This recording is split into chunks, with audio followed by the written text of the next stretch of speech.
ఆస్ట్రేలియాలో మరో దారుణం వెలుగు చూసింది. మరో తెలుగు వ్యక్తి ప్రాణాలు కోల్పోయారు. ఆస్ట్రేలియాలోని విక్టోరియాలో హైదరాబాద్ కు చెందినటువంటి ఓ మహిళ దారుణ హత్యకు గురైంది.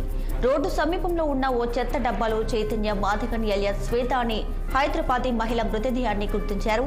విక్టోరియాలోని బక్లీలో వెలుగు చూసిన ఈ హత్యపై అనేక అనుమానాలు వ్యక్తమవుతున్నాయి. కేసు నమోదు చేసిన విక్టోరియా పోలీసులు దర్యాప్తు చేస్తున్నామని చెప్పారు.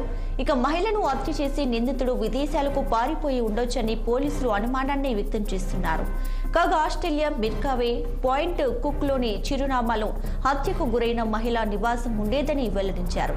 అలాగే మృతురాలు శ్వేత భర్త అశోక్ రాజ్ వరకుప్పల ఇటీవలే తన కుమారుడితో కలిసి ఇండియాకి తిరిగొచ్చారు.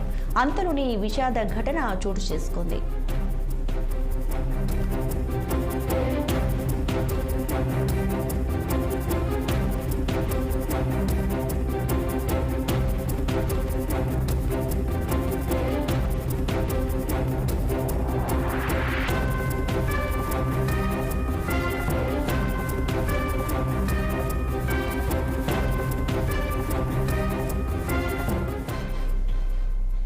రైట్, ఇక మరిన్ని డీటెయిల్స్ మా ప్రతినిధి మణికంఠ అందిస్తారు. ఫోన్లో మణికంఠ.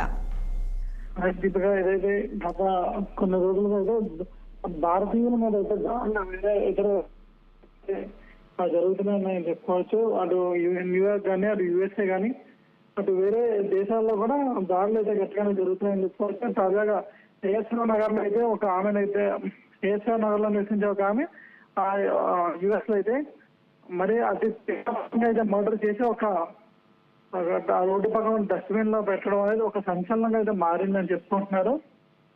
ఏదో ఒక తీవ్ర భయాందోళనకు అయితే గురి చేసింది. హైదరాబాద్ చెందిన ఆమెగా అయితే గుర్తించారు. ఆమెని గతంలో వివాహానంతరం ఆస్ట్రేలియాకి వెళ్ళిన ఈమె శ్వేతగా అయితే ఆమెని శ్వేతగా అయితే గుర్తించారు. తను హైదరాబాద్ కి అసలు ఆస్ట్రేలియా ఎందుకు వెళ్ళింది, అక్కడ ఎన్నాళ్ళు బట్టి ఉంటుంది, అసలు మృతి గల కారణాలు కూడా తెలియాల్సింది. సో అదైతే విచారణ అయితే చేపడుతున్నారు దీపిగా. Right Manikanta, thanks for the updates.